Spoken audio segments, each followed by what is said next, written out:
Hello, hello, hello!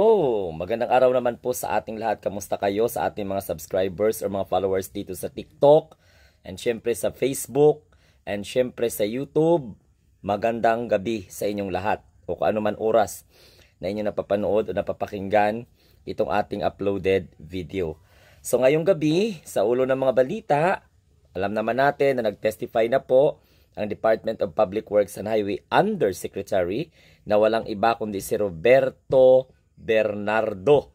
At sa kanyang pag-testify before the Blue Ribbon Committee ng Senado, ibinulgar niya po mga kamunting tinig ang ilan sa mga malaking pangalan sa politika. So ayon po dito, kabilang daw po si Chis Escudero, si Binay, syempre andyan po si Bong Revilla na nasangkot din po dati sa Napoli scam, and syempre marami pang iba na nakinabang di umano sa flood control budget. So dahil po doon mga kamunting tinig, bago po i-question itong si Undersecretary Roberto Bernardo, dinala po siya sa Department of Justice upang i-consolidate ang kanyang mga testimonya para sakaling ma-qualified siya dyan po sa Witness Protection Program, na kung saan hindi ibig sabihin na witness ka na o di kaya nasa Witness Protection Program ka na, immune ka na sa mga kaso. Hindi po daw po sila immune sa kaso. So ito po ang balita, okay? Kinumpirma po ng Department of Justice Secretary na walang iba kundi si Boying Rimulya, na isa din po sa kandidato sa pagka-ombudsman na pilit tinaharangan ni Amy dahil sa sinampahan siya ng kaso. Pero sa kasamaang palad, disfavor itong ruling ng ombudsman kay Amy sapagkat, ayun, nabigyan na po ng clearance itong si DOJ Secretary Crispin Rimulya, kaya po mapabilang na siya sa mga short list na isasumite doon po sa opisina ng presidente para pagpilian kung sino po ang susunod na ombudsman.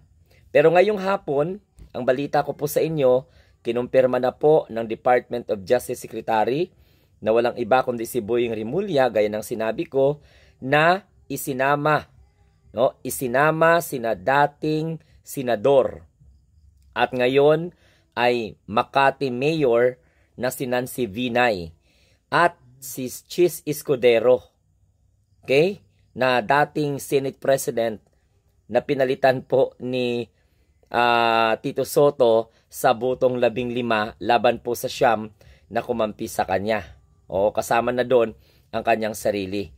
So, maliwanag po sa sikat ng araw na isinama na po si Nancy Binay at si Chis Escudero sa ni-request para po mga kamunting tinig sa paglabas ng freeze order ng kanilang mga assets dahil kasama po sila sa bininyag kanina doon sa Senate Blue Ribbon Committee.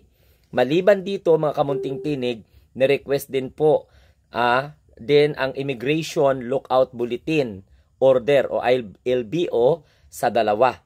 So ibig sabihin, hindi po sila maaaring lumabas ng bansa sapagkat ni-request na po, aside po doon sa pag-freeze ng kanilang mga assets.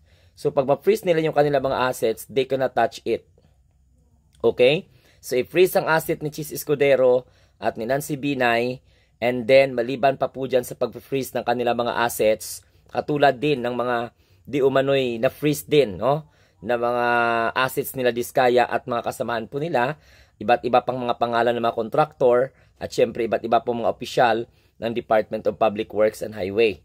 So matatandaan na itong si Nancy Binay inuugnay sa issue po ng pagtanggap ng kickback. Yan kasi ang matunog ngayon. At hindi lamang po si Nancy Binay, kundi si Chis Escudero din. Ang issue, tumanggap sila ng kickback hinggil po sa flood control project anomaly sa isinisigawang Senate Blue Ribbon Committee hearing ngayong araw lamang.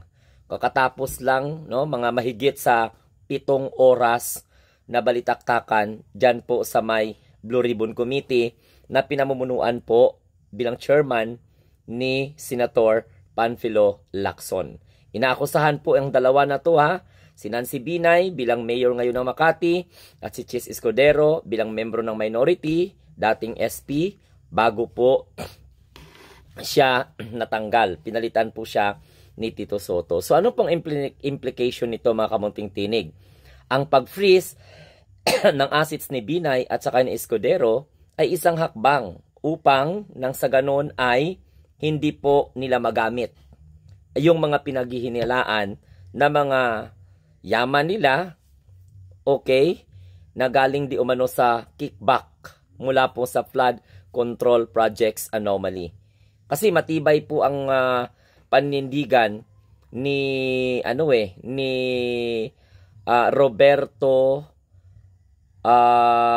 Bernardo, na kung saan tumanggap po si Chis Escudero sa isang negosyante na kung saan ay ibinabalita ngayon na talagang inboy pa ng ating gobyerno, no, sa China.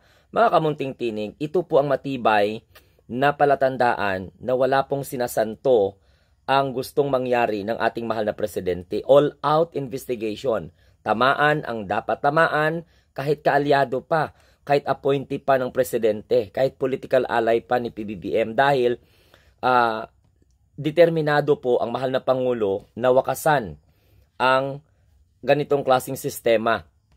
Sa loob ng 20 taon, wala pang nakakasolve nito. Maliban lamang sa pag-identify na talamak ang korupsyon sa Department of Public Works and Highway, na kung saan talamak ang mga substandard projects, yung mga ghost projects. Kaya nga sabi ko, siguro magpatulong na yung DPWH, no, para matunton yung mga ligaw na kaluluwa ng flood control projects at mga infrastructure projects. Dapat magpatulong na ang DPWH, kay Ed Kaluwag at saka kay J. Costura, para yung mga ligaw kaluluwa ng mga substandard at saka ng mga ghost projects ay matunton. So ang investigation po, hindi natin alam kasi kung magpapatuloy, kasi 2 beses na lang daw po maghihiring, iti-terminate daw nila. Ewan ko lang kung totoo po yun, dahil yan po yung nangasagap na natin na balita, para bigyang daan po ang investigation ng Independent Commission for Infrastructure, na kung saan sa punto na ito mga kamunting tinig, 2 sa mga opisyal ng Independent Commission for Infrastructure, specifically itong si Secretary Vince Dizon, at the same time ito pong si Mayor Benjamin Magalong bilang Special Advisor, ay pumunta po ng Davao Occidental. Na-discovery po nila doon mga kamunting tinig na may mga ghost projects din doon na umpisahan na noong 2021, pagkatapos wala pong nangyari. And ito pa mga kamunting tinig, dawit naman ngayon ang St. Timothy Incorporated na pagmamay-ari ng mga diskaya, sapagkat sa pondo na 96.5 million na halaga ng infrastructure projects, ang dami pong mga irregularidad.